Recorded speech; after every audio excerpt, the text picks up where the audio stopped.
Welcome to the All Things Nintendo podcast. I'm Brian Shea from Game Informer, and this is a weekly podcast to discuss all the biggest news and games from the world of Nintendo. This week, I am traveling to Europe for work, so I am pre-recording this episode. So if you've listened to this podcast in the past, you know what that means. We're going to have no news segment this episode, but we will catch up on any news that I missed next week. However, one of Nintendo's most beloved franchises recently hit a major milestone, so this episode, we are going to be celebrating the 25th anniversary of Super Smash Bros.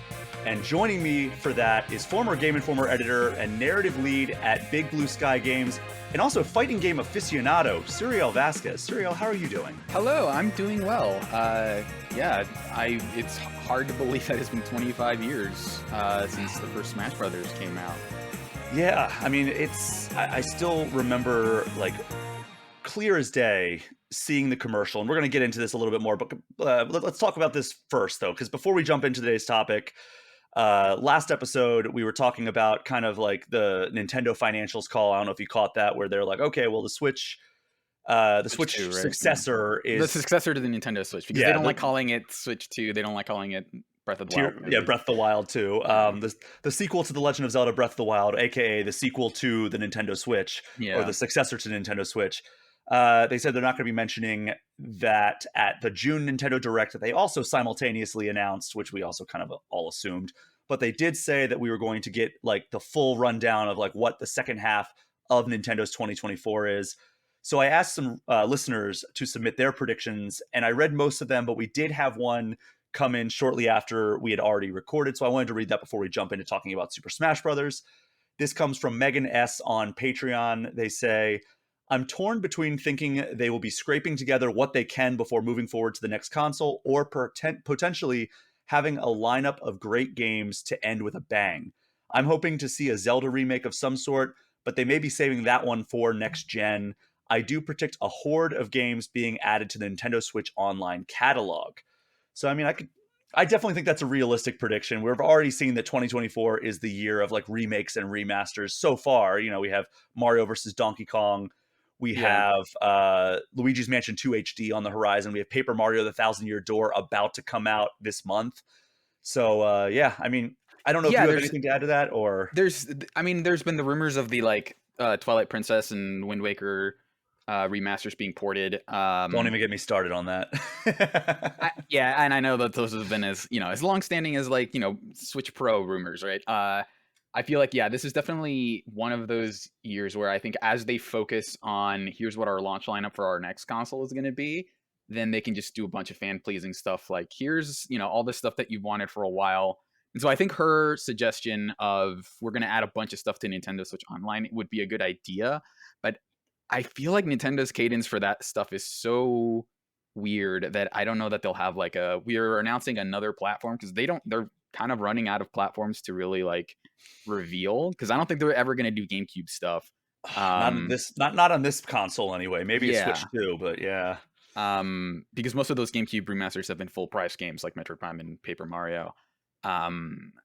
So I can see them saying like, here's a bunch of stuff that we've kind of had in the pipe for a while that aren't necessarily like, here's the next Zelda, or here's like, some major project, because I think they'll probably save that for whenever they announce Switch 2. But I can see them sneaking in like one kind of like, I don't know, B or C tier franchise. I would have said Pikmin if they hadn't just released the Pikmin game. Yeah. But something along those lines, like maybe another Xenoblade or something, which I guess is probably major for them. Yeah, I mean, that's what is that, like an 85 hour RPG? Yeah, or like maybe Xenoblade Chronicles X, maybe the one that we never got from Wii U over on Switch. Yeah, so maybe like something like that. I could definitely see them and whatever remaining Wii U ports they have left. But yeah, is there a Wii U port that you really wish that would come over? I don't know what's left.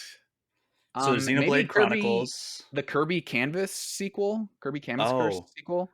I don't know how they would do it with a stylus, but I could definitely see them, using the Joy-Con to draw those lines instead of the stylus. Mm-hmm. But that's definitely the one that I can think of off the top of my head that is a Wii U exclusive that I would love to play on a Switch.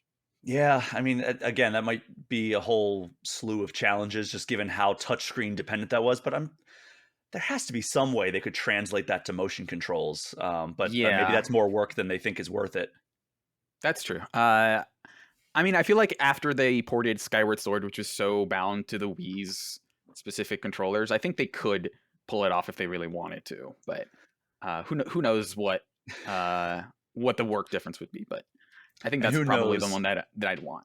who knows what Nintendo's ever going to do, which is kind of like a secondary motto to this podcast, is like every time we try to Yeah, predict, it's just like trying to predict Nintendo is like the absolute fool's errand, which I'm the absolute fool. So it all works yeah. out because I'm always happy to just like throw out my boldest predictions for Nintendo. The other one that I think would be a like no way this would happen, but I would love to see is that if they reached back as far back as the Wii and had Mm. well, there's the Punch Out game, which would be cool from the Wii Punch Out game, or Tatsunoko versus Capcom, just to stay on the fighting game tip Wow. of that Wii fighting game that never made it to other platforms. I totally think Yeah. that there's a chance that they could remaster that and just release it as I don't know, here's a Switch exclusive fighting game that we could just make, we could just port that and have a fighting game, I guess. I mean, there's got to be like some slam dunks, right? Like maybe they're gonna do another top-down Zelda to like hold us over. Like if they That's don't true, want to yeah. do like a Wind Waker, Twilight Princess type situation, which we've been all wanting and speculating for the past 3 years. But like maybe they even bring like a Link Between Worlds, which I would love to have like an HD version of that on consoles. Hmm. Like that's like aside from Wind Waker and Twilight Princess, that I feel like is the biggest like missing spot for like the Zelda franchise on Switch, right? Because like I don't know if you're like a Link Between Worlds sicko like I am, but I adore that game. And when I first played it, I didn't really think it was like anything special. And then I that's the only Zelda game I've ever 100%ed. And now I'm looking back at it and I'm like, it might be like a top 4 or 5 Zelda game for me. Yeah, it's pretty like it's one of the strongest like 2D titles. Hmm. I think going back, I played through it last year and I was not as hot on it as I was because I played it like right after Link to the Past. So it's like seeing a bunch of these concepts are just basically wholesale lifted from Link to the Past, which made its impact less special. But definitely like a game that I'm surprised is not available on Switch. And I guess if we're on 3DS stuff, then if they somehow allowed Sakurai to put the Kid Icarus game on 3DS Oh wow. to Switch, I think that would be pretty good because I think I could not play that game when it came out on 3DS just because of the control scheme. I couldn't get my head around it. I think that would be another solid like cool. You now like because very few people played that game compared to other Nintendo games. It's kind of like a de facto like exclusive for them. Of yeah, we have a Kid Icarus game coming out. Don't worry Yeah, I about the mean, fact that it's already been released.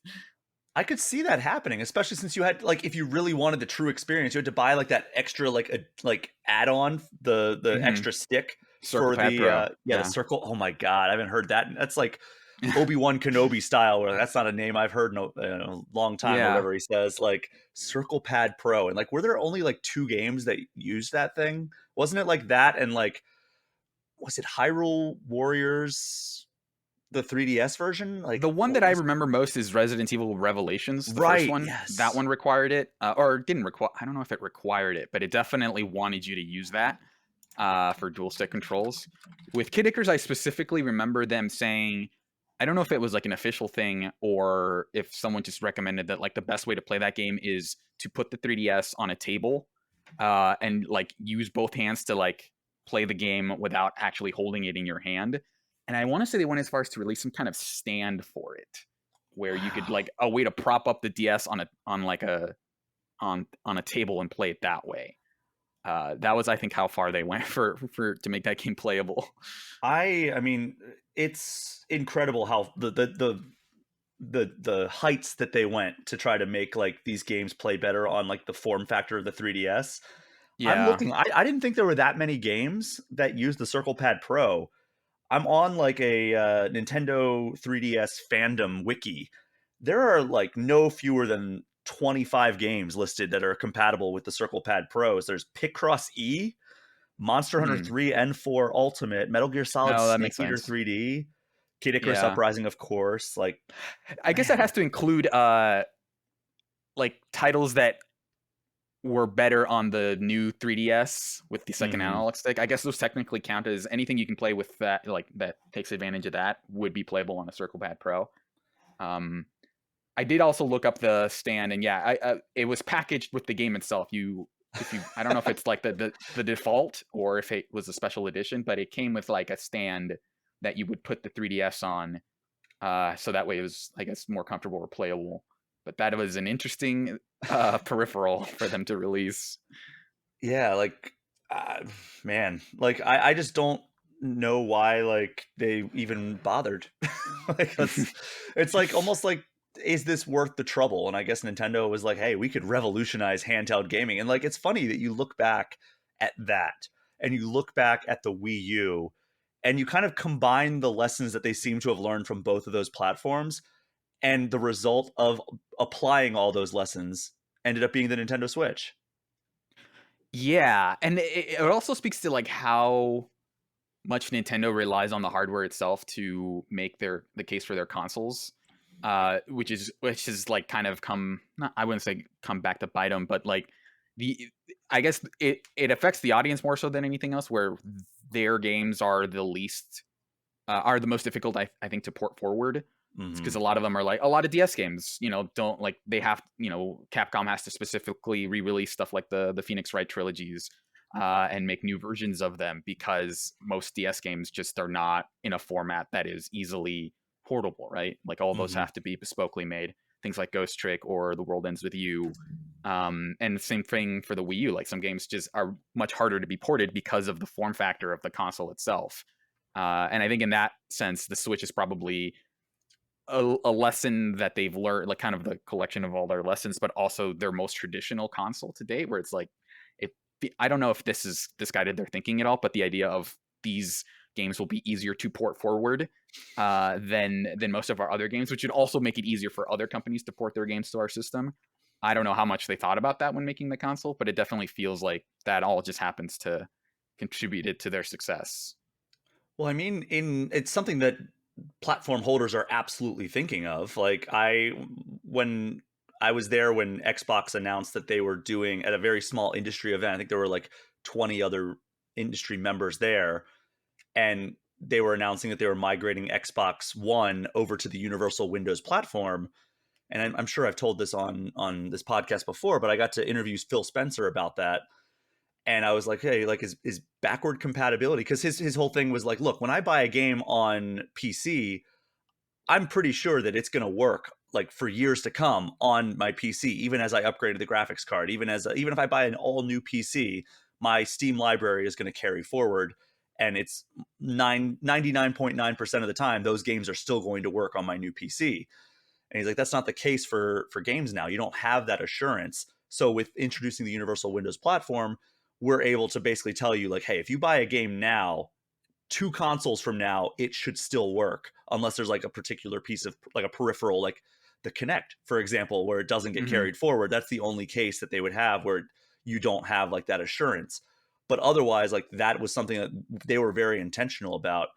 And you'd have to think that Nintendo is also considering that as well, of like kind of giving players that peace of mind. And like all the reports and like the way that Furukawa, the president of Nintendo, spoke about it on the financial call, where he said, Switch next model is the right way to think about it. Like that tells you that they're thinking more iteratively and Yeah. capitalizing on the successes of the Nintendo Switch and just kind of making a bigger, better model, probably. I mean, that's the way that sounds to me.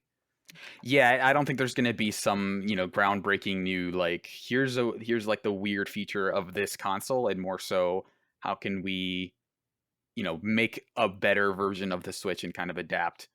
Maybe introduce like one or two, maybe there's some like VR component or something. But I think outside of like taking an established trend and folding it into the Switch, I don't think there's a ton of like we have this new thing that, some new way to interact with games that would make them harder to port forward. Before we move on from this, what is your most wanted Nintendo Switch Online edition that we don't have already for like the established platform? So that's NES, SNES, Sega Genesis, Nintendo 64, Game Boy, Game Boy Color, Game Boy Advance. Is there one that's really missing that you wish they would add? I mean, it's kind of an obvious answer, but Mother 3, they should at some point just, like, Of course. bite the bullet. That would be honestly, I could see that being part of their full direct. It's just like, yeah, that would be, like, a huge announcement for them, which is weird to say that we're bringing this old game that to America for the first time, because I feel like sometimes when they do that stuff, like a while ago, there was those NES adventure games that they released a long time Hmm. ago. And they're like, yeah, this they went like in depth and saying like, here's the history of this franchise, and like, here's why this is kind of meaningful for us to reach back into our history, and not like here's another Mario game that we haven't ported yet. But with like Mother, they could definitely like make that case, and everyone would be into it. But yeah, I think people have gone back and forth for a long time about why Nintendo may not really want to release that game to American audiences. And that's fresh on your mind because we are recording this on Mother's Day. So That's right. there we They go. should that's when they should have really announced it for the US, yeah, Mother's Day. That would have been the ultimate announcement for Nintendo. But yeah, I mean, I could see that. For me, it's got to be like Metroid Zero Mission for Game Boy Advance, or Yeah.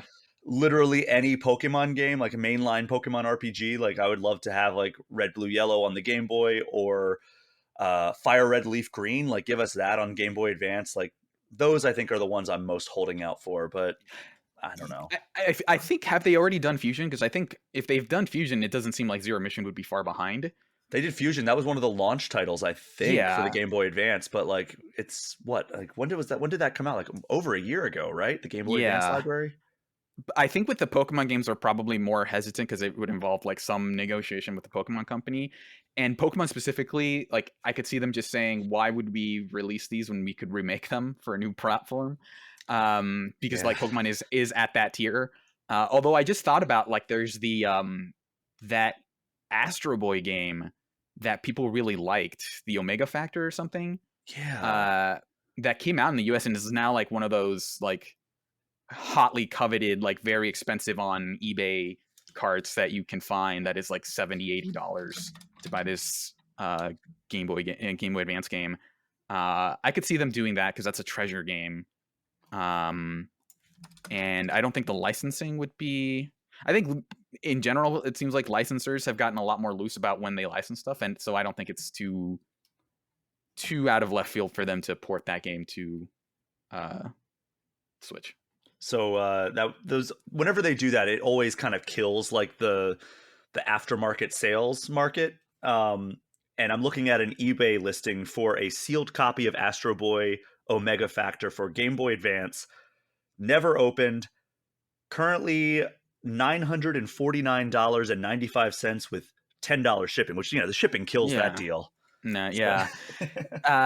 Because yeah, that game, I feel like I remember like it scoring pretty well when it came out and people being surprised about it, but I think of it. I don't think it's like in that tier of like one of the greatest games of all time tier. But I think there's like a snowball effect where it's like, oh, this game's actually good, but you can't find it because they didn't make enough copies of it, and so now it's just become its highest reputation is as a rarity, and not necessarily because it's a good game. Even though like from what I've heard, it's pretty good.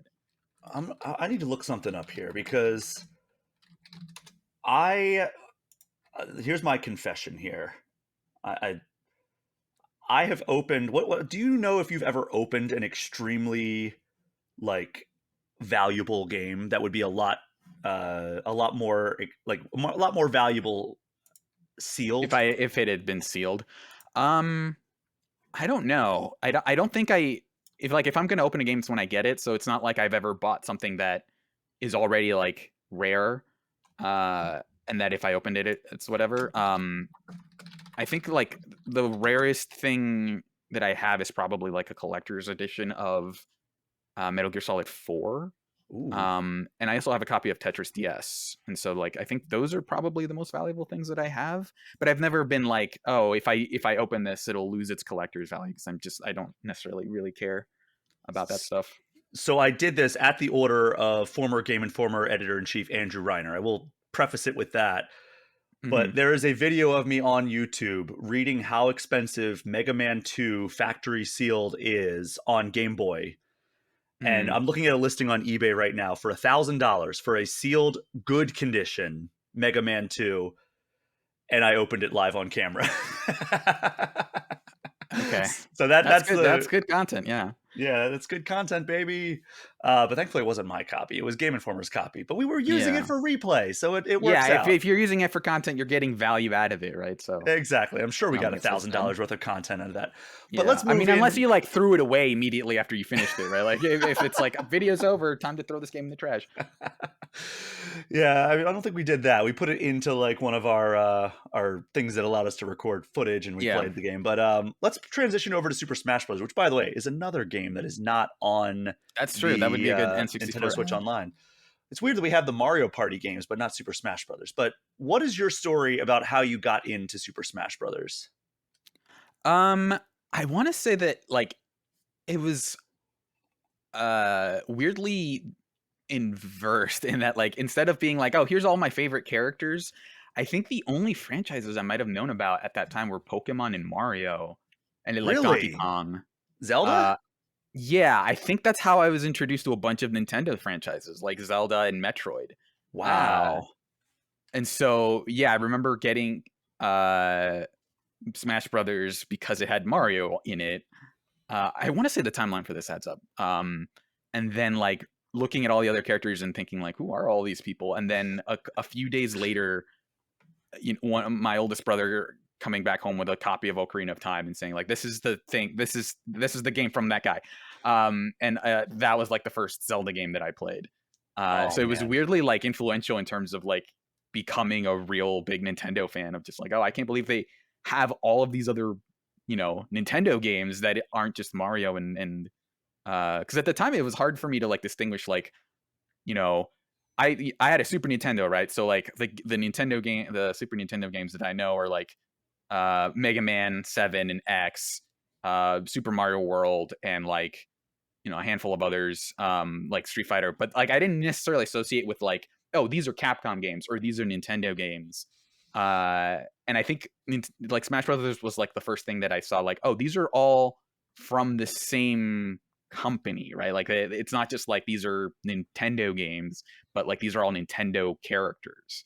Um, and that's why Mega Man can't be in Smash Brothers, right? It's because he's not a Nintendo He character. could never be in Smash Brothers. Yeah, never gonna happen. Just like Sonic. Yeah, so it's like I was a very early, like, the reason people do crossovers now, which is like brand association of like, "Oh, this thing's in Fortnite now. I guess I should learn about who Goku is," or whatever. That was Please like learn about Goku. yeah. And so, like, that was I was, like, an early kind of, uh, benefactor, I guess, of that effect of like, "Oh, because all these characters are in the crossover, then I can learn about the individual characters." Hmm. So Mario was kind of like excuse me. Mario was kind of like the one character that was really pulling you towards this experience, right? Yeah, and also that ad, which we can Oh, talk yes. about, but the idea of that ad was like, okay, well, it's got Mario and Donkey Kong. Like, Donkey Kong, I think, was also there because in terms of like, oh, I don't think Mario and Donkey Kong have ever been in a game before. Like, I was like, whatever, 7 or 8 when this happened, right? I had no idea.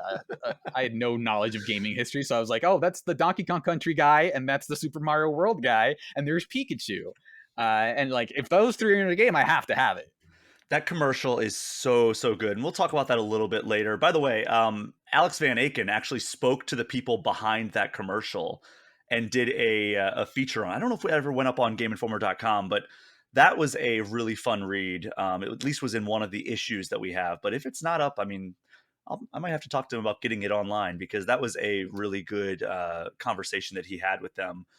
Um, but yeah, we'll talk about that a little bit because as we go through the history of Super Smash Brothers, we're going to largely focus on Super Smash Brothers for Nintendo 64. But near the tail end, I do want to read some comments left on the All Things Nintendo Patreon page, where several folks have shared their memories with Super Smash Brothers. So, by the way, my Pikachu was the big one for me of like, oh my god, Pikachu's in a fighting game and it's like Mhm. 3D because like back then, like I loved the anime, the Pokemon anime, and I played like Pokemon Blue and Pokemon Red.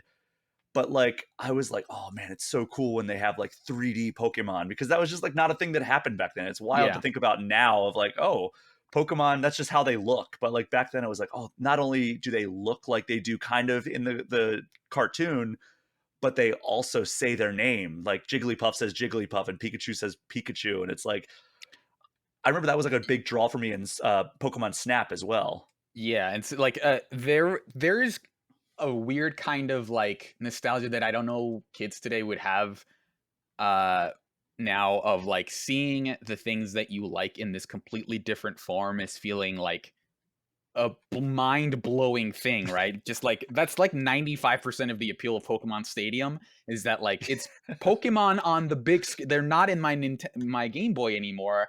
Here's like a 3D rendering of Charizard and that was like this is the greatest thing to ever happen is that like I can see them, quote unquote in person, right? In like in Yeah. this different thing. And that's why like the idea of, the basic thing of the gameplay and the cutscenes of a video game being so wildly different that the cutscene feels like a reward of like that. Here's what the real thing would look like if it didn't have to be a game. Like that is a huge thing. Whenever you saw like one thing transposed in another medium, that is now Mhm. so commonplace, right? Because you see stuff everywhere in like various different forms. But like that was huge. Like the idea of I can actually literally control Pikachu and not like through turn-based commands, but I can when I move the analog stick, he is a character that I play like Mario, right? Like Mhm. that was like mind-blowing. It was so mind-blowing, and there's no way to, like, accurately, like, tell people who didn't experience that, like, what it was like, but it was like, I don't know, it's kinda like when, the South Park game came out, and it was like, "Wow, they look just like the South Yeah, Park cartoon," or, like, that's when Simpsons that's a good Arcade, yeah. like, it was like, Yes. "They've jumped off I'm my playing as the cartoon." cartoons. Yeah, yes, Yeah. exactly, exactly. I feel like the closest thing I've had that I've actually, not a Nintendo game, but, Like a Dragon Infinite Wealth is kind of that in that the whole game is a turn-based RPG, but, Kiryu's, like, super special move is that you actually get to physically control him like in the old Yakuza games, and that's a very minor version of it, but even then it's like, oh, I don't think it's, like, a particularly strong super, but the idea of like controlling him directly felt kind of nostalgic because I Of hadn't played course. one of those games in a while. So it's like even that minor thing felt like, oh, that's a super cool thing for them to do. Even though it's like, yeah, if I wanted to play as Kiryu, there are 6 other games, 7 other games where I could do that. But that kind of like shifting of mediums, I think, is always really fascinating. It is, and I mean, it's amazing, and it's great because like it also introduces people into a whole lot of other franchises. For you, it was Ocarina of Time and Zelda. For me, it was who is this Captain Falcon guy, Yes. and Also, we're still yeah. trying to figure that out.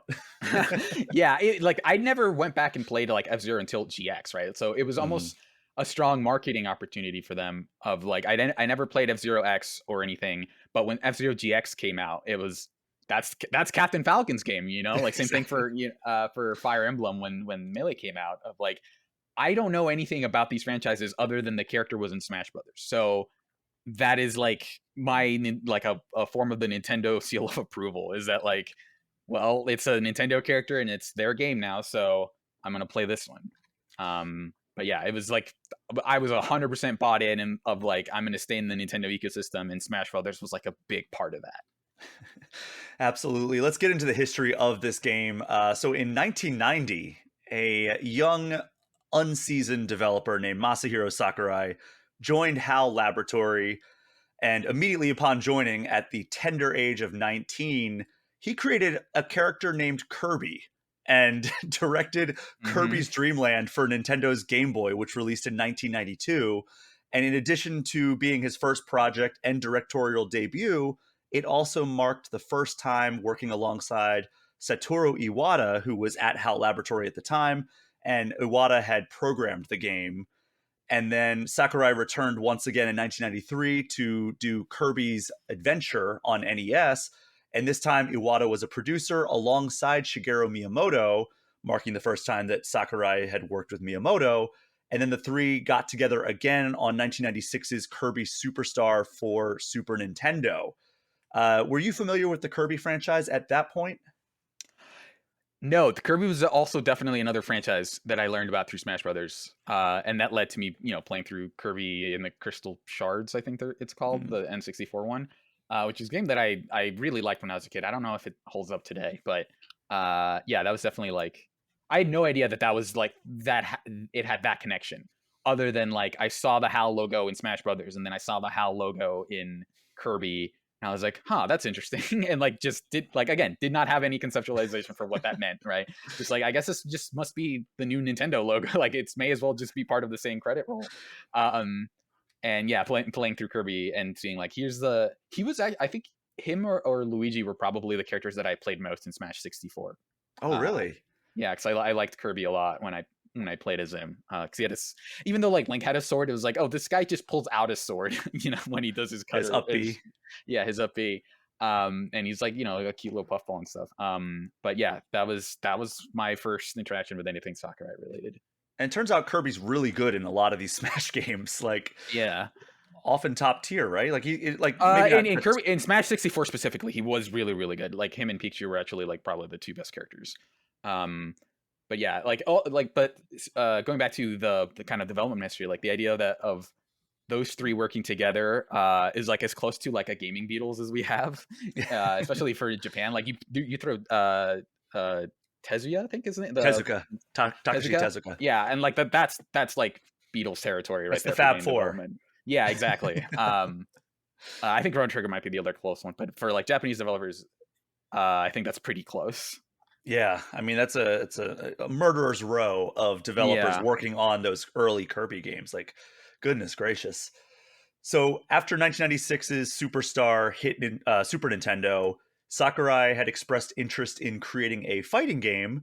So he created a presentation for Kakudo Gimu Ryo, or Dragon King the Fighting Game, which he showed to Iwata, and Iwata was on board. And I was doing a lot of research on this, and I pulled a lot as usual from an Iwata Asks conversation, this one between Sakurai and Iwata.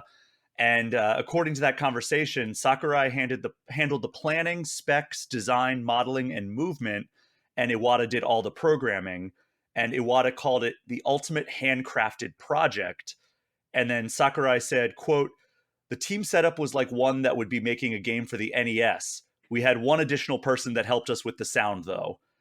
And then because they really believed in the project, they did all this on the side to try to make it like kind of come to fruition. Which, by the way, Hmm. wasn't Link's Awakening also like kind of a side project that the I team mean, didn't did? it started as a Link to the Past port, right? Yeah. I don't know how much of that uh, ended up being a side project, but yeah, there's definitely like around that time a lot of like we're gonna like ask for forgiveness instead of we're gonna like beg for forgiveness instead of asking for permission of just like we're just gonna work on this, and if people like it we'll release it, but I really just want to work on this on company time, so uh, Well, it's not always on company time because Iwata was so busy that's with true. another project that the other project was taking up like all of his time. So he actually programmed Dragon King the Fighting Game on weekends. And Yeah, that's the other big trend around that time is like yeah. a very thin line between when you're working and when you're not, which I guess still happens today. But like the sleeping under your desk story is pretty common around then. Well, if you go back and listen to the Wind Waker retrospective that I did, I believe with Kyle Hilliard, we talked about, or I was telling a story that I read from Eiji Aonuma about how like he was in the Nintendo headquarters, and the only reason he knew that it had turned to winter was because people started showing up to work where he was basically sleeping all the time wearing jackets. And he's like, "Oh, I guess the Hmm. season has changed." Yeah, that's definitely pretty common around that time. Yeah. So Sakurai was laughing in this conversation about how a staff member got upset with Iwata because he seemed more excited about Dragon King than the work he was actually supposed to be doing for his job. And Iwata responded with, quote, "They were probably right. I felt something special about this title from the very first moment I started programming for it. Even so, we had no idea it would grow to such epic proportions." So Iwata, then by the way, this was all in a conversation about Super Smash Brothers Brawl, so the third entry in the franchise, Mm. which came out on Wii, but like they did a lot of reminiscing about the history of Smash Brothers in general.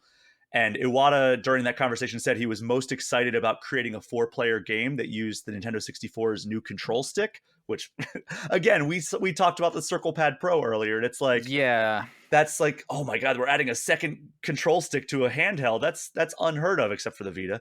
And but like, the N64 was like so revolutionary for having a control stick, because like before that it was just like All right, Genesis. All right, PlayStation, SNES. None of them Yeah. had joystick. I mean, obviously the joy For home the consoles, yeah. For home consoles, it was pretty novel at the time because you know you have arcade sticks and stuff like that. But the idea of here's like a I think it was like 49 directional or whatever it is, something like like a that. more analog stick like controls. You definitely get a lot of those technology led things where it's like I don't know what the concept for this game will be, but I know that I want to base it off a specific kind of interaction, right? And pretty Here's sure a the new tool that I can use.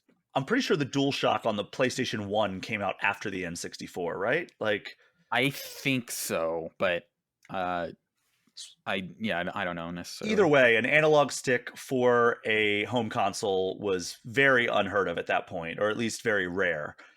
Hmm. So Sakurai said the thing he was most excited about was creating an alternative to 2D fighting games that were on the market at the time. And because it was a 4-player game, before the prototype even had a name, the on the front of the design document, it just was called 4-player battle royale, which has a very different correlation at this point in time in Yeah. 2024. Hmm. By the way, that's one of the times people got very upset with me was when they announced Super Smash Bros. Ultimate was going to have all the returning characters. And I wrote an opinion piece about how Super Smash Bros. Ultimate would be a perfect game to have a battle royale. And people lost their minds in my inbox. Imagine that. But no, I was basically thinking like, here was my pitch. Whereas, like, you start off with however many 64 characters, for example. Everybody chooses a different character, and the whole point of Smash Brothers is to knock somebody off the screen. Hmm. So as the timer goes, the screen shrinks, so it becomes easier to fall off the screen until there's just one guy remaining or one player remaining. And Yeah. I thought that would be a really fun mode to have in Smash Ultimate if they could figure out the net code of having 64 concurrent players. Yeah. Here's a free idea. Smash 99.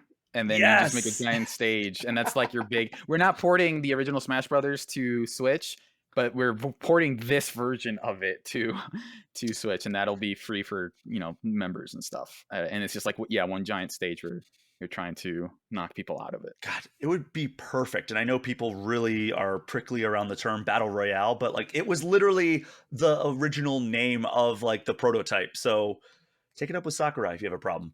Hmm. So the prototype, Dragon King the fighting game, which was originally called 4-player battle royale, it actually featured a photo as the backdrop. It wasn't like a computer generated image, and it was a photo that Sakurai took himself of the Yamanashi prefecture where Hal's office was, and that was the background. And the foreground was what we now know as kind of like the battlefield form of the stage itself. Hmm. And then the prototype used placeholder characters, but one thing that Sakurai was really hung up on was he knew from his experience with fighting games that having a recognizable roster of characters was really important to sell a game, particularly for a console game.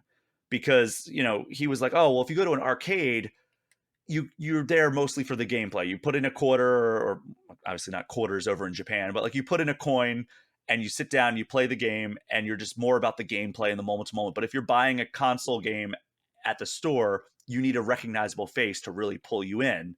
Yeah, like the cultures there are very different. Where you go to an arcade and games are shown to you directly, and so you Mm-hmm. just play whatever is available, right? Versus like with console games, you have to specifically purchase a title, and you have to have like a dedicated interest in it if you're going to buy it. Versus like I plop down a quarter to play this game and I'm not invested in it, but then you come back to the ones you like. Whereas you have to like the game to some degree already before you buy it on a console. And you were on the show prior to this talking about the history of Street Fighter. Obviously, Street Fighter has an incredible cast of characters. How important do you think it is to have a roster like that for a fighting game? Yeah, I think it's fairly important that players be able to see themselves in like or like see something cool in like each of the roster characters because there's definitely like the temptation to just focus on like well what are interesting gameplay mechanics, but you have to make the characters interesting and kind of larger than life. And at the time for Street Fighter it was like what if we just made all of these world warriors that were borderline caricatures. Well, they were caricatures, but like the sensitivity of them was varied. But yeah, you want like the cool image to be the forefront. And with Street Fighter, you get the attract screen, or in a lot of arcade games of just like here's a demo of the game basically. So it's important that like the characters that you're playing as feel like playing as a larger than life personality, right? For sure. I mean, I know that like that's always a thing that draws me to a lot of the fighting games is the characters kind of eventually once I get into the game, like the lore behind the characters, like I love learning like just going down rabbit holes in like, oh, well, let's learn more about like Ryu's history or here's what Ken's been up to in this game. And I Right. don't know, Because it's like always fun. right, for people who aren't into fighting games, the appeal of something like Tekken 3 is not like, "Oh, I get to, pull off, an electric wind god fist for the first time." It's, "Oh, that's a bear fighting a dinosaur. That seems pretty cool. Also, this guy has devil wings," right? Yeah. So conceptually, like, you have to have that appeal. But it's really unfortunate that Nintendo had really no striking characters that they could integrate in such a fighting game. Exactly. And Sakurai, that was where he started, right? He was like, okay, we're making this game for the Nintendo 64, Nintendo's newest console. We have this great relationship with Nintendo. What if we had Nintendo be like our roster of characters? And he wanted to get Nintendo characters, but he didn't think he would get permission. And Iwata actually had reservations about what the fan reaction to having Nintendo characters fight each other would be. And similar to Mario Kart, which again, you can go back and listen to that episode to learn more about that, Shigeru Miyamoto reportedly refused to let HAL use Nintendo characters, but Iwata basically told Sakurai to ask forgiveness rather than permission. And he created a Yeah. prototype anyway. So Sakurai went and made another prototype featuring Mario, Donkey Kong, Samus, and Fox. And he like took extra precautions to make sure it was like extremely balanced before presenting it, which if you followed any of like the Super Smash Brothers stuff, you know how meticulous Sakurai is with like balancing and making sure characters are represented properly. Mhm. And he went and pitched it to Shigeru Miyamoto, and Miyamoto was impressed, and he ultimately approved. But there was actually some internal resistance within Nintendo, and according to Miyamoto, another quote that I found, I believe this was in a Nintendo Power interview. Some people at Nintendo were concerned about having Mario punch and kick other iconic Nintendo characters, but Miyamoto actually went to bat for Super Smash Brothers, saying he was like Mario was already jumping on turtles and smashing them out of their shells, so it wasn't like super far fetched. Yeah, I think I don't think that that's like a I know that we can see it now as like, of course they should have let, Sakurai do it, but I don't know that that's like a I think that concern was pretty fair because if you think about like, okay, we're making a fighting game with Nintendo characters. You look at the aesthetic of fighting games and it's fairly violent compared to Nintendo stuff, right? Like Mm-hmm. even in Street Fighter, it's like you defeat Guile and he's got like blood coming out of his face and his face looks all swollen, right? And then obviously Mortal Kombat is hyper violent. So like the idea of like I don't know if we want our characters associated with images like that feels pretty like a pretty fair concern, but like yeah, seeing it in action of like, oh, it's like cartoon stuff, it's like Tom and Jerry basically, and Mm-hmm. that's totally in line with what we want, right? And I think that also speaks to like how different Smash Brothers was as a game. Like it still felt like that was a pretty unique concept to say that characters don't have health bars. It's just like they're being knocked off the screen, right? So they're not dead or defeated. It's just like, oh, they just they're just not there on the screen anymore. Yeah, and um like sometimes it's even like Team Rocket-esque where they go flying off into the background and a little exactly. star appears, right? Yeah, and so like I totally get where Nintendo was coming from and Shigeru being like, I don't want our characters to be violent towards each other, but the kind of violence is always depending on context. Yeah. So remember, I talked about how one of Sakurai's main goals coming into the project was to kind of have like a response or a reaction to how fighting games had gotten at that point. And I found a 2010 column that he wrote for Famitsu, and Sakurai wrote that he wanted to create a game that appealed to a wider audience. And here's his quote: I had created Smash Brothers to be my response to how hardcore exclusive the fighting game genre had become over the years. If we want to get new people from this generation of gamers to come in, then we need it to be accessible, simple, and playable by anyone. So, I mean, I think that's mission accomplished. Yeah. And at the time with video games, it was like to make it more visually like less mature was definitely like a way to get people into video games because that was more in line with how people saw video games versus like the violence of something like Street Fighter or even Mortal Kombat, especially.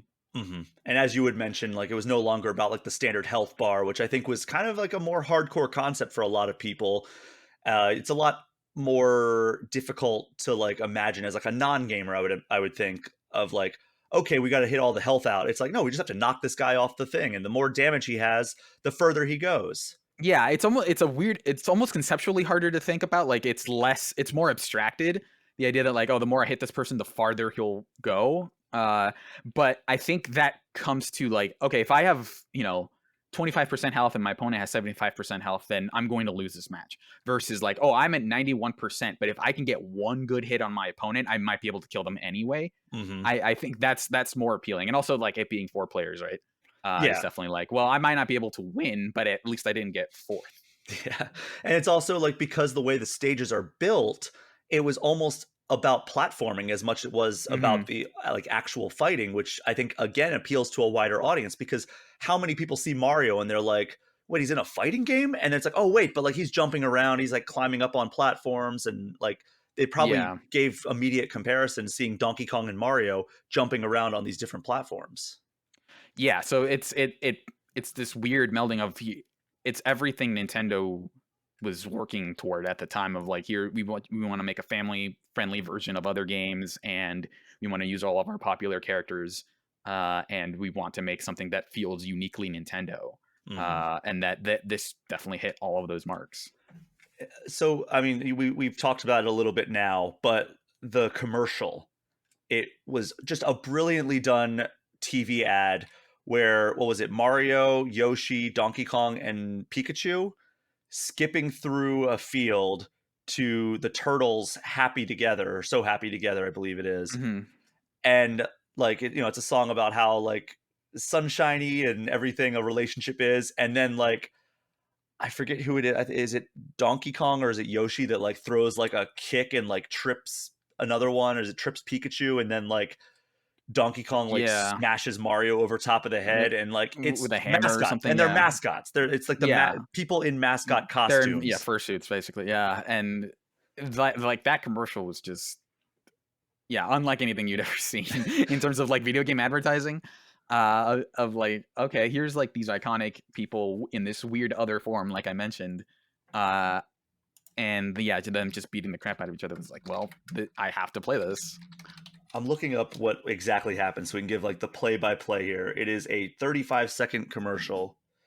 Okay, so there's Pikachu, Yoshi, Mario, and Donkey Kong left to right, skipping through a field, holding hands.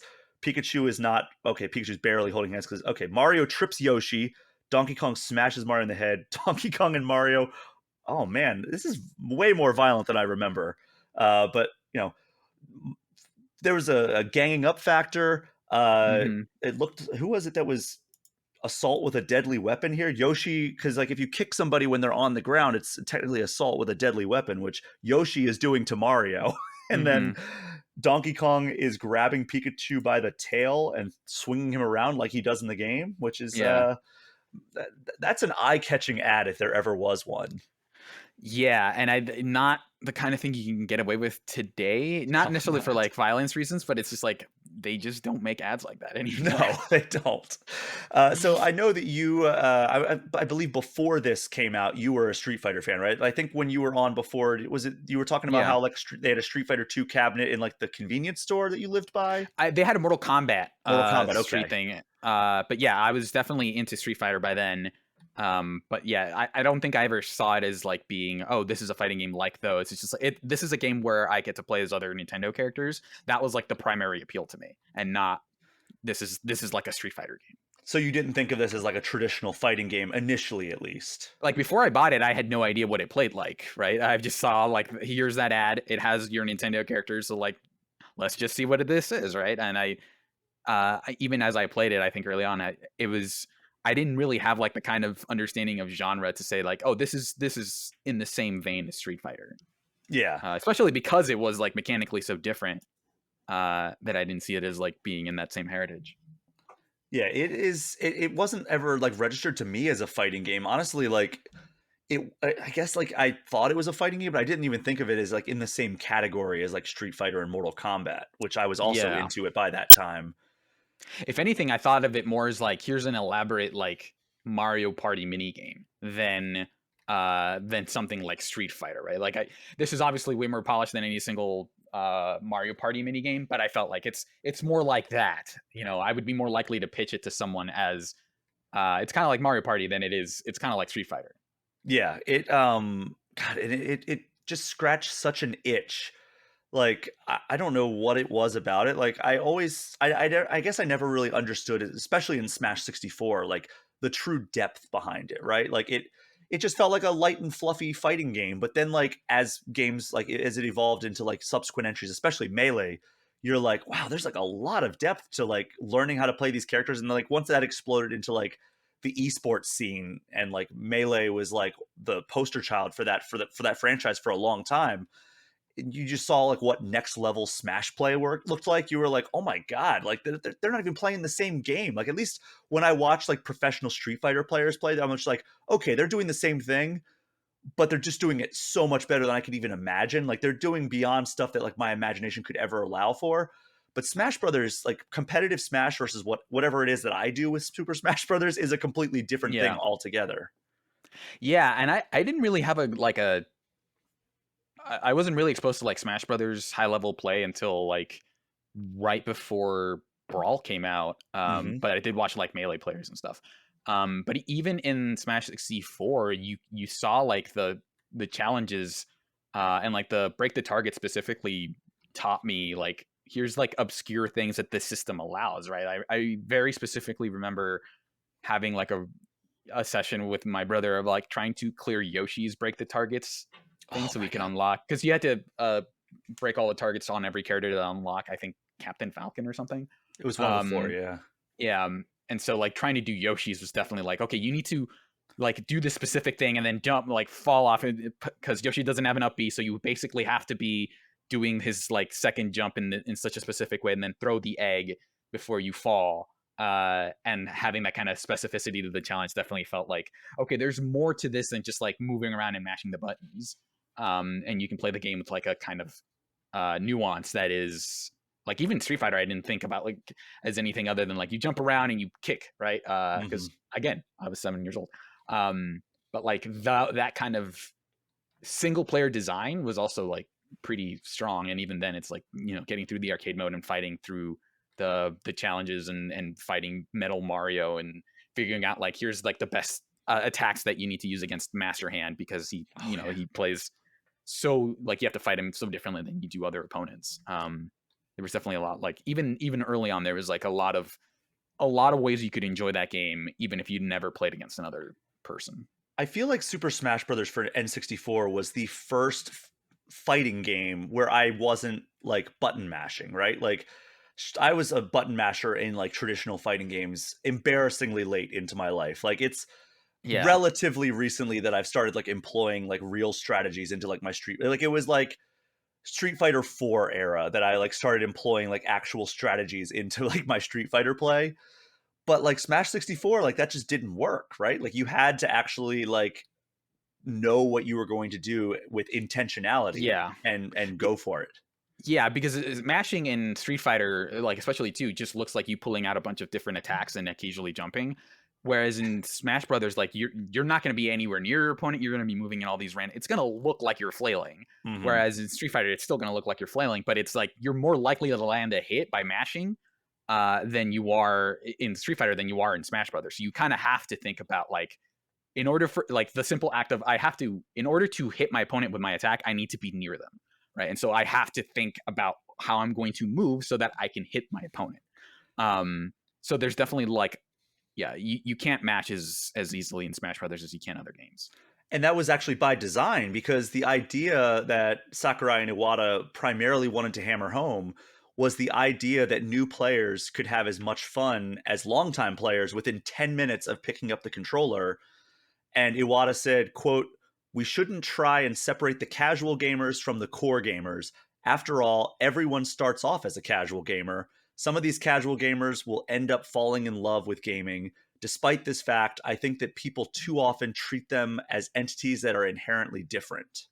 And I mean, that's really core to a lot of Nintendo games, I feel like. Yeah, yeah, and especially with Smash Brothers, the the same kind of platformer thread of if I just flail around, I'm going to fall off the stage and die. Yeah. Like I think that also prevented people from mashing, and yeah, more put them in line with like I need to think about how I'm going to move around the stage strategically rather than just like, you know, kind of do the first thing that strikes me. Mm-hmm. So the game finally, after all that development, released in the US on April 26th, 1999 on Nintendo 64. It shipped with 8 starting characters: Mario, Donkey Kong, Link, Samus, Yoshi, Fox, Pikachu, and of course, Sakurai's Kirby. And then by unlocking those special challenges, as you alluded to, you can get Luigi, Captain Falcon, Ness, and Jigglypuff. So I think this was a lot of people's introduction, at least in the mainstream, to Captain Falcon, as we mentioned before, and also Ness. Like, were you familiar with who Yeah. Ness was? No, I wasn't even familiar with who Fox was. And Yeah. that was another thing where like, oh, Star Fox 64, that's the character from Smash Brothers. Uh yeah, like I think most of those characters I was not familiar with until it's probably like Mario, Luigi, Yoshi, Donkey Kong, and Pikachu and Jigglypuff, I think were probably the only characters I knew. And everyone else was, yeah, I don't know who these people are, but they seem cool. So do you know about the characters that were cut from the original Smash? No, I don't. So Sakurai also wanted to include 4 additional characters, but had to cut them due to time and resource constraints. So originally, Smash 64 was also going to have Marth, Mewtwo, Bowser, and King Dedede. And there's even an interview with Nintendo Power before launch where Miyamoto tells them that Bowser is a playable character in the game. Oh, okay. And it is worth noting, obviously, that all 4 of those characters eventually appeared in subsequent Super Smash Brothers game. Yeah.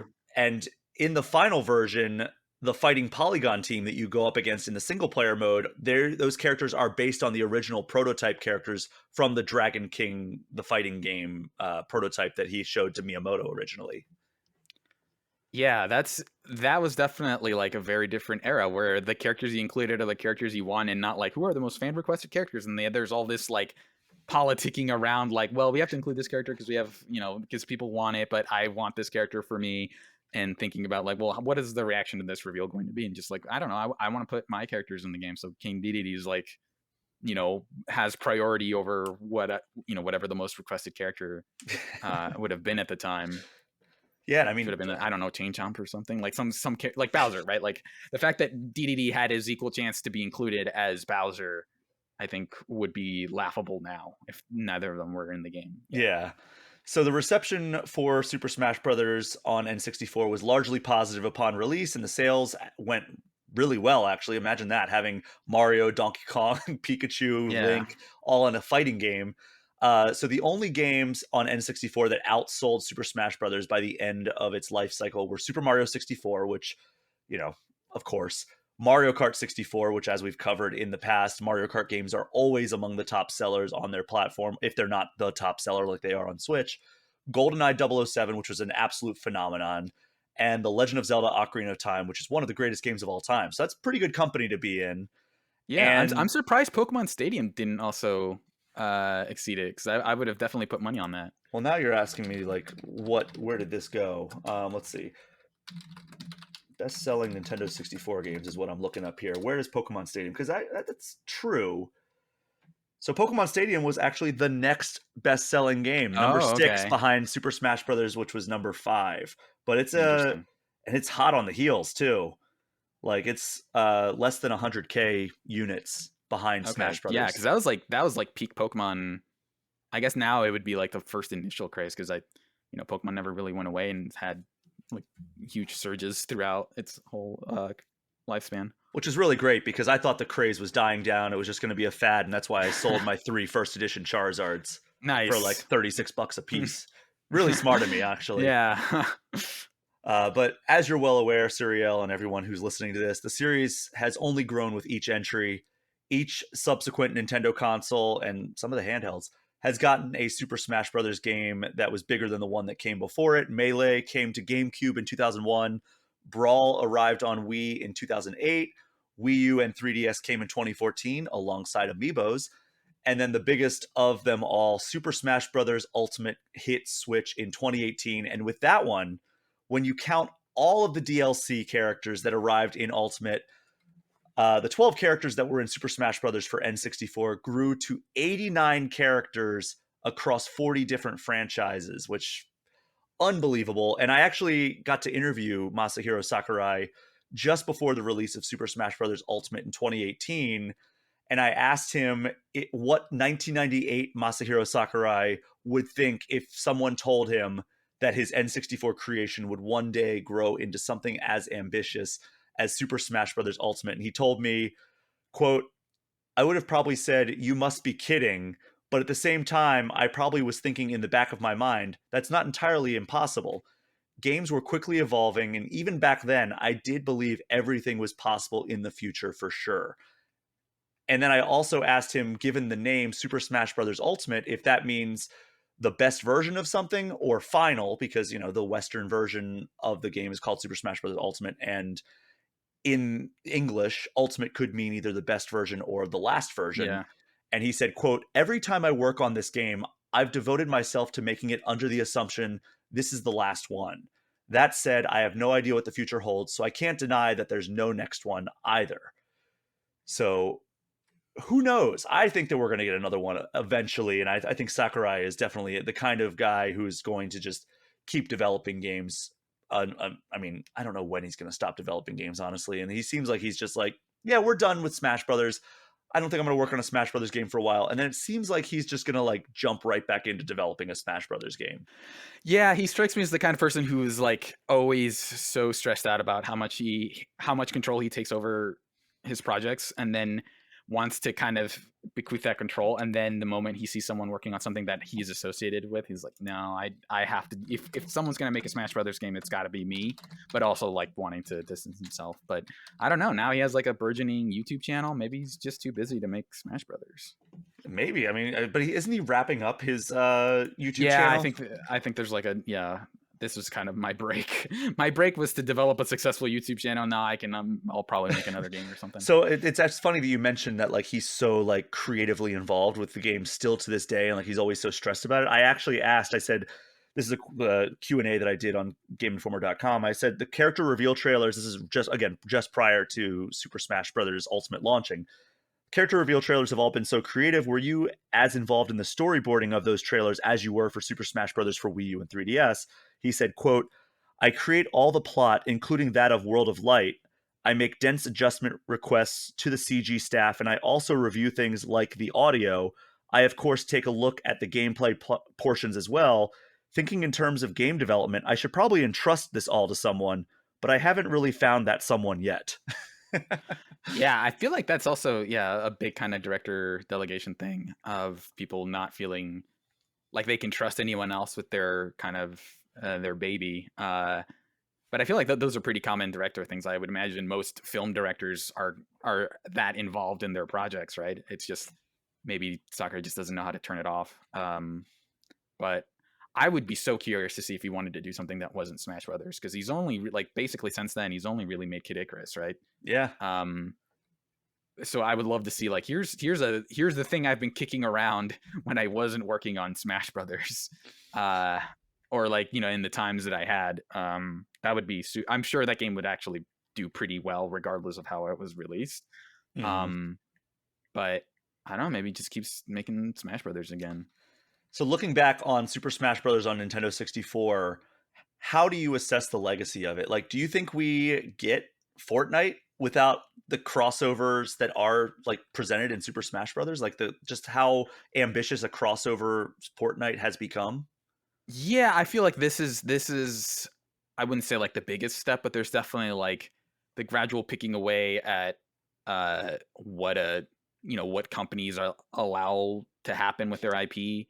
And this was all like self-contained within Nintendo, but definitely as you started seeing those third-party characters, you definitely feel like, oh, there's like an appeal to us kind of breaking down those walls of like, Warner Brothers stuff has to stay within Warner Brothers, and Marvel stuff has to stay within those things. You definitely see those kinds of associations happen, in video games for a while before other mediums really take hold of it.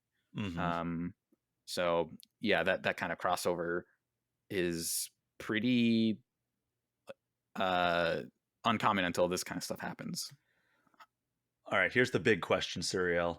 What's the best Super Smash Brothers game? Because I'm an Ultimate fan, but I know that at one point at least you were a Melee loyalist, right? Yeah, I think uh I was definitely like I never really took any of these games super seriously, but I think Melee was definitely the one I invested the most time in. Mhm. Just to like eat, not to like, oh, I'm gonna go compete and like travel for stuff, but like I just want to be the best player among my friends. So I definitely had like a loyalty to Melee, but I feel like Ultimate was probably the first one that I was like, this is I like this one as much, and just because like the variety of roster and like all the other features they've added since then. But I would definitely say, it's hard to say like it's hard to say anything other than like if I were going to play Smash Brothers game right now, it would be Ultimate for sure. Yeah, Um, definitely. even like barring something like, well, you can't. It's not as easy to play Melee or any other Smash game. So it's kind of hard not to say Ultimate at this point. I'm surprised the Circle Pad Pro didn't work with Smash for 3DS because like Oh, it that didn't. flicking Yeah, you the would. right stick would be so much more like accessible. I Yeah, feel. I think instead you could just press the touch screen, right? I think they kind of Oh, maybe. co-signed some of that second analog stick control to that. I'm sure that worked wonderfully. So before we wrap up, I asked some listeners on Patreon to submit their memories of Super Smash Brothers, whether it's the N64 game or the series as a whole. So we got a few that I'm just going to run down here. Cody Gibson says, "My brothers and I have been playing the Super Smash Brothers series since the N64 days. Fact that all three of us could play together at the same time was always a big way for us to spend time together, eventually playing every single game in the series together. When the 3DS version came out, I remember being a little bummed that no one wanted to play in the same room because they knew I'd win, but then going online and getting humbled very quickly. My favorite memory from the franchise has to be the time my friends threw an impromptu celebration of my coming wedding. I won't even really call it a bachelor party since it was really just four of us there. That said, it was the night I learned how dangerous apple pie moonshine is, combined with busting out a GameCube for Smash Melee until almost sunrise. No other multiplayer series will ever come close to those memories." Very good story, by the way. I love Yeah. that. Matt, aka Stormageddon, aka editor of the Game Informer Show podcast. Thank you, Matt. They say, "I have so many fond memories of this game and franchise. That said, the commercial for the original game with people dressed in character suits beating the snot out of each other to the song Happy Together by the Turtles playing in the background will stick with me forever. Love that ridiculous ad." Grant says, "My first experience with Super Smash Brothers was watching a friend play Melee on a McDonald's GameCube kiosk." I don't even remember that. "It was very exciting at the time seeing this game where Pikachu was fighting Zelda, Link. I had not known that Link was not named Zelda. That was in parentheses. Hmm. In this weird temple area, which I later learned was the Hyrule area of adventure mode. What I love the most about Smash Brothers is it introducing me to so many of Nintendo's franchises." There you go, Suriel, Yeah. "that I'd never played or heard before. Without Smash Brothers, I may have never gotten into series like The Legend of Zelda, Metroid, Star Fox, or Fire Emblem." Suriel, did you write this in under the pen name Grant? Yeah, no, I'm definitely with him. Like brand association. That basically, I can almost guarantee you, I never would have known about Metroid until like Prime if it hadn't been for Smash Brothers. It really did introduce. I mean, and it's weird because we never got like a N64 Metroid game. Yeah, and I feel like that locked me into that. Like, oh, I know Star Fox Adventures. I know nothing about it other than Fox is in it, so I'm going to buy it. Yeah. So that was that I think Smash Brothers more than any Nintendo game is responsible for like me still kind of being a Nintendo loyalist. Yeah, I mean, it's amazing how like I mean, I know synergy is kind of like a cringy corporation word, but like it really did. It was like synergy personified. Yeah, I mean it was like probably as close to like the kind of Apple devotee kind of thing where you're in the Apple ecosystem and you buy all of their products as I got, because it was like, okay, Nintendo, like I know that if I stay within the Nintendo ecosystem as it existed back then, that I will be surrounded by quality games, right? And Hmm. at that time, it felt like it really did feel like whenever a game had Nintendo on it, that it was going to be good. Absolutely. And then we have one from Troidal Power, which again, one of my favorite usernames. They say Smash Brothers is one of my favorite franchises of all time. I was introduced to the first game at a slumber party at my friend Ben's house, where we played it for hours on the TV in their garage. After that, it was a staple of us hanging out, and 90% of our friendship was Smash Brothers up until he got an Xbox and Halo. My personal story, though, is from when I worked at when I worked at Major Game Retailer Redacted in high school. there were 2 of our stores in the same mall. I wonder which one he's talking about. And I worked at the one that wasn't right next to the food court, which meant it was always slow. We had a Wii demo station with a copy of Brawl in it. Don't tell our Nintendo rep we took out their demo disc. And at some point, I realized we had a drawer full of used Wiimotes. I ended up pairing a loose Wiimote to the demo unit and would play Smash Brothers with the remote behind my back while leaning against the wall to the entrance of the shop. As soon as a customer came in, I dropped the controller into my back pocket and helped them out, unless it was one of my regulars, and then they'd grab the demo unit's controller and we'd face off. Responsible? Maybe not. But being able to play Smash Brothers well with just a Wiimote behind my back made for a nice party trick when I got to college. I love that story. That's such a good story. Yeah, I definitely have like memories like that. I think my number one Smash Brothers memory was with 64, where I lived in California for a long time, but I would travel to Mexico for like vacations and stuff with my parents. And so like there was one night where me and like a bunch of our cousins were just like trading off wins and stuff in Smash Brothers, and my brother actually became so dominant that we were all kind of like, he became the heel, right, where everyone wanted to beat him because he was so good with Fox, and we just could not, like it was if you lost, you basically had to give up the controller, and he just stayed on that console the whole night until like I was like the one person who kicked him off by beating him with Donkey Kong. And it was like it couldn't have been more climactic in that like I charged up like a whole Donkey his like big punch, and then like saved it for the longest time, and then he tried to climb back on the stage and I punched him with it and he just went flying across the entire screen. And like louder screams were not possible back then.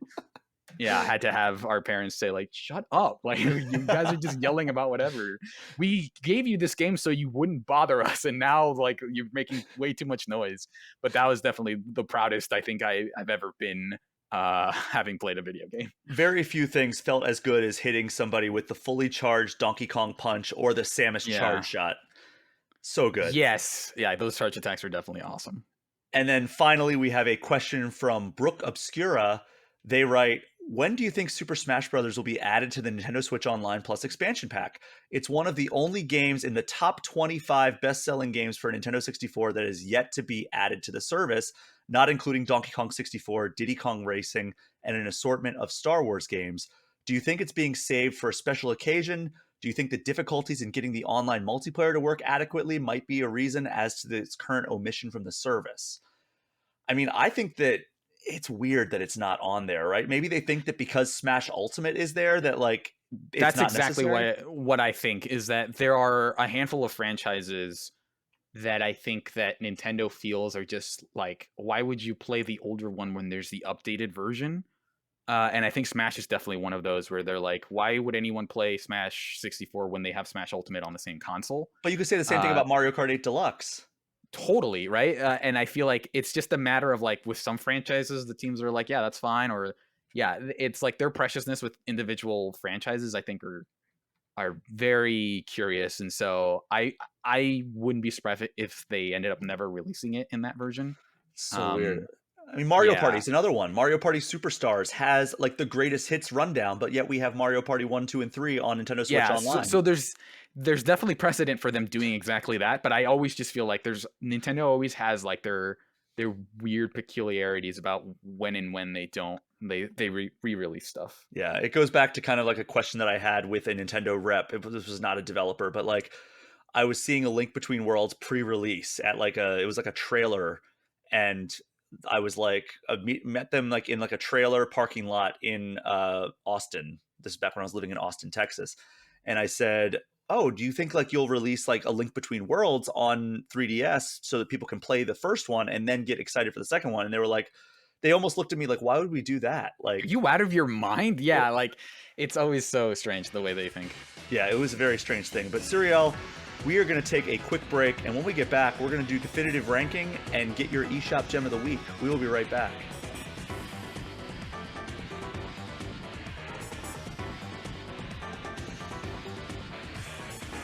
We are back, and it is time for Definitive Ranking, a recurring segment where we take a Nintendo topic and give our own personal top 5 lists.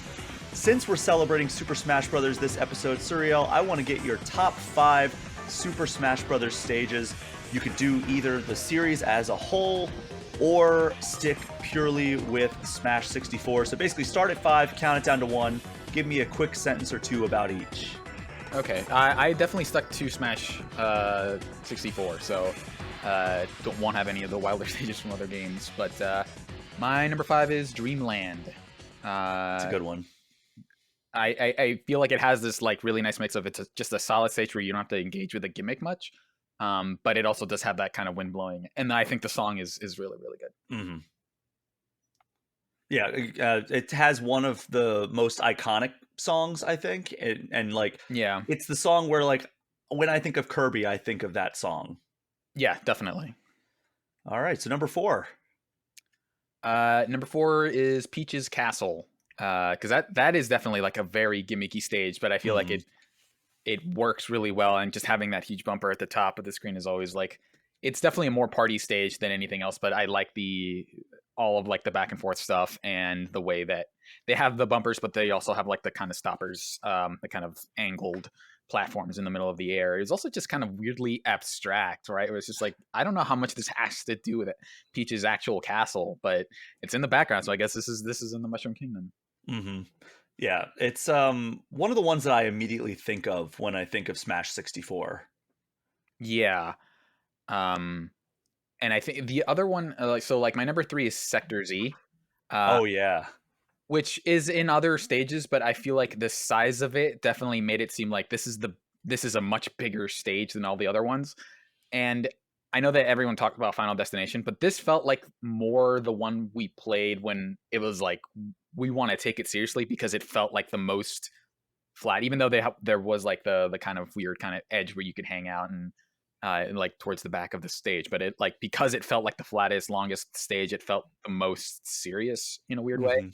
But yeah, the specific size of the stage compared to the smaller version in Melee, I think I really like this stage for that. Yeah, absolutely. And also, as a big Star Fox fan, I love that like the R-Wing would swoop in and like Yes. either blast somebody or just like take them off into the distance if they stayed on for too long. Yeah, that was definitely like one of those weird stages where I don't know what any of this is, but but it seems cool.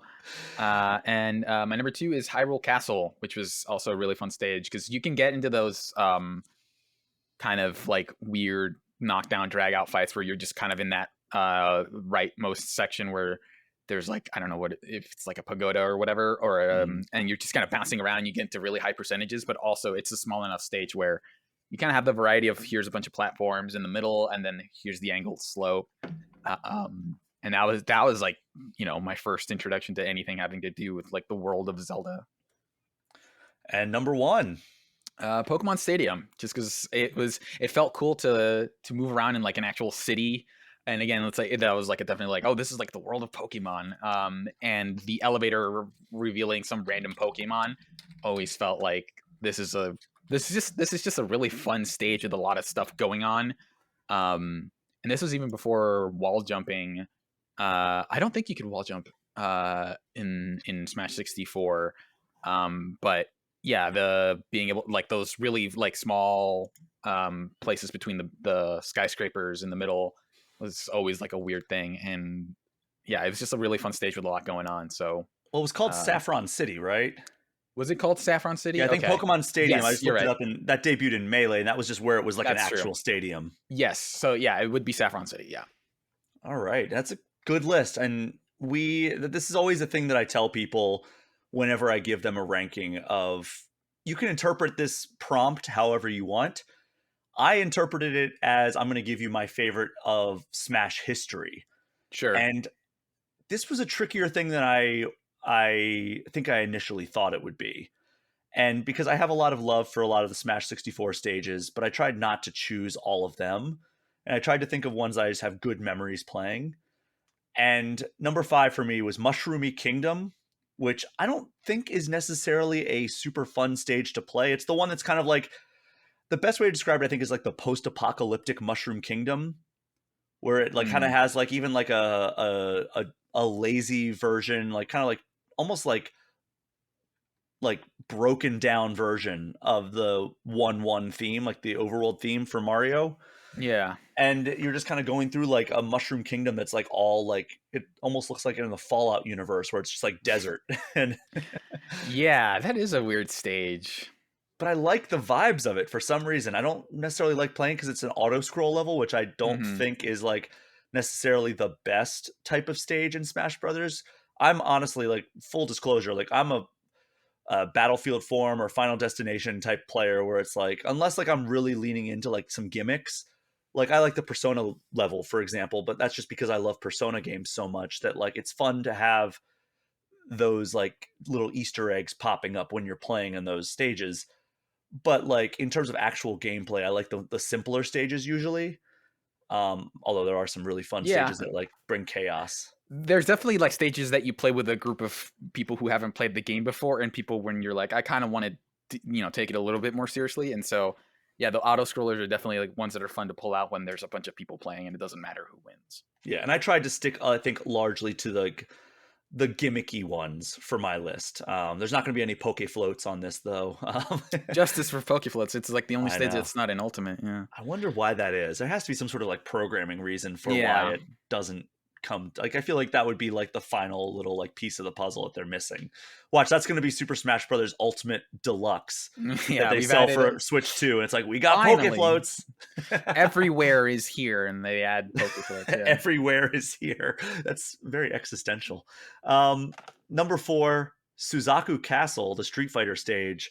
Mostly just because I love that it exists in another fighting game where it's like, okay, Yeah. yeah, like we got Ryu, we got Ken, like why not have the Ryu's stage from Street Fighter 2 in Super Smash Brothers? That's always been a really cool thing to me. I like the idea of it more than I like it actually being in there, but whatever. Yeah, It's a more intense version of that is like the KOF stage, where it's just like here's just a mm, bunch of flat lands, and it's like this is the most fighting game stage we could have come up with. It's just like here's just flat. it's that and Uh, like the boxing ring from Little Mac. yes, yes, yeah, definitely. So I love that. Gamer from WarioWare is my number 3. It's where like the mom or like the parents come in. You have to Yeah, hide behind the stuff, or else they like knock you out. yeah, That is a that fun one's little really twist fun. to it. Yeah, Yeah. in terms of like the here we're gonna do a bunch of stage transition stuff. I feel like it's like the most having fun with it that series gets. Also, I didn't want to include both of these because it's kind of a similar idea with like all kinds of stage transformations. The living room from Nintendogs is fun as well. That one's yeah, I like that one, and I like the Miiverse one as well. That's kind of in that Yeah, same that's league. super fun. Number 2, speaking of a lot of stage transitions, Super Mario Maker. I'm a big Mario Maker fan, so I love just Mario Maker stuff in general, but it's cool to see Hmm. like the different game themes swooping in. Like you see like the elements come in as if you're like watching a Mario Maker level be Yeah, get made. built. Yeah. It's such a cool concept. I love that. And I love that they were just like, oh yeah, let's put a Mario Maker level in. It's like they could have just said this is a Super Mario World level if they Yeah. wanted to do something like that. But no, they actually made it so it feels like you're watching a Mario Maker level be built. Super smart, super fun. And then we Yeah. share a number 1, Saffron City from Really? Nintendo Okay. 64, Super Smash Brothers. All the reasons you said, like I loved it goes back to that concept we were talking about before. We're seeing these like Pokemon in a different medium was such a cool thing. And like seeing like was it Electrode that he would pop out and And explode, and explode. then Yeah. like I would play that with like Pokeballs, and it was just like heaven for me as a diehard Yeah. Pokemon fan. And the idea that like, okay, here's Mario in Saffron City was just like it's like one of those big like crossover things that just was super delightful to have at the time. And not only that, but like I love like the randomness of like, oh, what Pokemon's gonna come out of the elevator? What Pokemon's gonna come out of the Pokeball? Like Yeah. I loved Metronome when I was playing the Pokemon games because it's like, oh, what move is Clefairy gonna use? And it's like, oh, cool, he killed himself with self-destruct. Awesome. Yeah. And obviously like, it's like not balanced at all, but like the idea of I'm gonna use I know that Chansey can pop out of this and heal me, but Yeah. it could also just be like here's Charmander and he's gonna like knock me off the stage or whatever, or like like you said, the Electrode where he just explodes. Yeah. And I that Charmander sound is just burned into my brain because it's not even like Yeah. Charmander from like the anime. It's like a high-pitched scream, but like Yes, it's with a specific gusto. sound cue to that game. It's not like they used like the Game Boy sounds for all of the Pokemon. It was like a bespoke sample for most of these. And also famously that I think it was Sakurai or somebody had said that they mistook Goldeen for Magikarp when they were making it the Pokeball version, Oh, yes, because that makes sense. which is also consistent with the anime, because in the anime that was always like, I mean, Magikarp was useless in the anime until Team Rocket kicked him out into the water and he turned into Right. Gyarados. But Misty would always throw out a Pokeball and it would be Goldeen, and it would just kind of like flop around. So I think it may have been confusion from that, but they meant, I think, to include Magikarp as the useless Pokemon that It's comes yeah, out of the Pokeball. the dud. Yeah. It is weird that like they never that's not ever something that they experiment with in the games at all, is the idea of there being like territorial advantages. I know some attacks are like, it's making it right so water moves are stronger, but yeah, you would think that like Misty would not throw out Goldeen on land because it just makes sense for it's like this is a fish you caught. Like why would you Yeah. use it here? Um but yeah, like the games have never they've kind of skirted by that weird inconsistency. Yeah, but now it's just like a mainstay. So Sakurai, I'm sure, recognizes the error now, but is like, whatever, we're keeping it. Yeah, it's now it just becomes its own thing, right? Like the way the Falcon Punch is just now like more synonymous with Captain Falcon than anything he's done in F-Zero. I mean, Falcon Punch is used in like memes and like all Yeah, like kinds of stuff. that has taken on a life of its own, like even larger than F-Zero as a franchise at this point. Yeah. And so much of it is like there are like Smash Brothers being its own franchise separate from Nintendo franchises is definitely spot on, because like what they had to do to adopt those characters into fighting games is very specific to Smash. Mm-hmm. All right, Surreal, we've gotten to the final segment of the show. It's the eShop Gem of the Week, a chance for you to shout out a game that's on the Nintendo eShop that you think deserves a little bit more shine. So what is your eShop Gem of the Week? This is a game from last year, but it's called a Highland Song, and this is made by Inkle Studio, who's known for a lot of branching narrative, a lot of writing, but there's not really a ton of writing in this one. It's basically all voice acted, and it does feel like a branching narrative, but instead you're climbing around. So your goal is to get to this lighthouse in like idea like Ireland, and it's kind of oceanside, so there's a lot of cliffs and mountains and stuff around there. And so the way you're making these branching narratives is what direction you're going. So it's very like exploration based, but it's a 2D platformer. And so you're kind of just choosing like, are you going to go up this hill and kind of try to find the next place where you're supposed to go? And you go through like a series of mountains, right? And so like you'll reach the kind of like you imagine like a door in like a Mario game. There's basically, those are all the exits and stuff.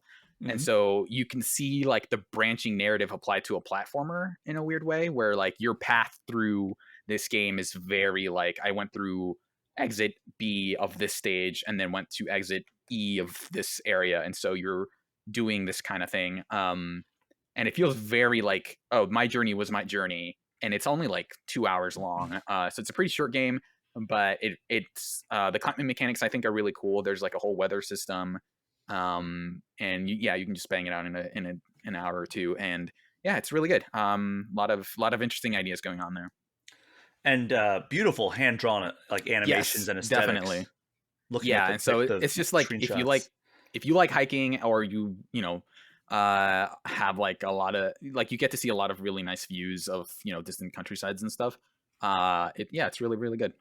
So yeah, wild adventure through the Scottish Highlands, it says. So yes, I said Ireland earlier. I mean, yeah, it's Scottish.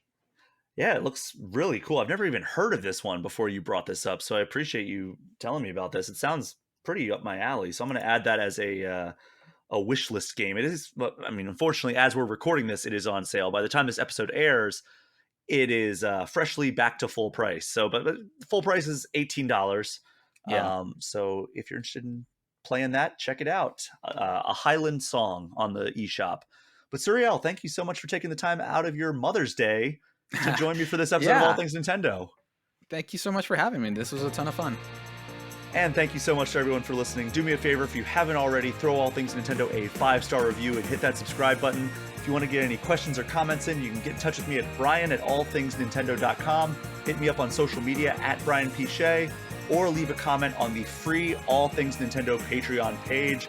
We also have the All Things Nintendo channel on the Game Informer community Discord, which is a perk for subscribing to our Twitch channel, even just for 1 month. Suriel, where can people find you online? You can find me on Twitter, and you can find me on Blue Sky under my full name, Suriel Vasquez, on both of those. I believe I'm just Suriel on Blue Sky. But I think that's kind of it. Wishlist Merchants of Rosal, that's the game I'm working on. But other than that, I'm kind of keeping it low profile for now. That is our show for this week. Thank you all again so much for listening. Take care. We'll see you next time.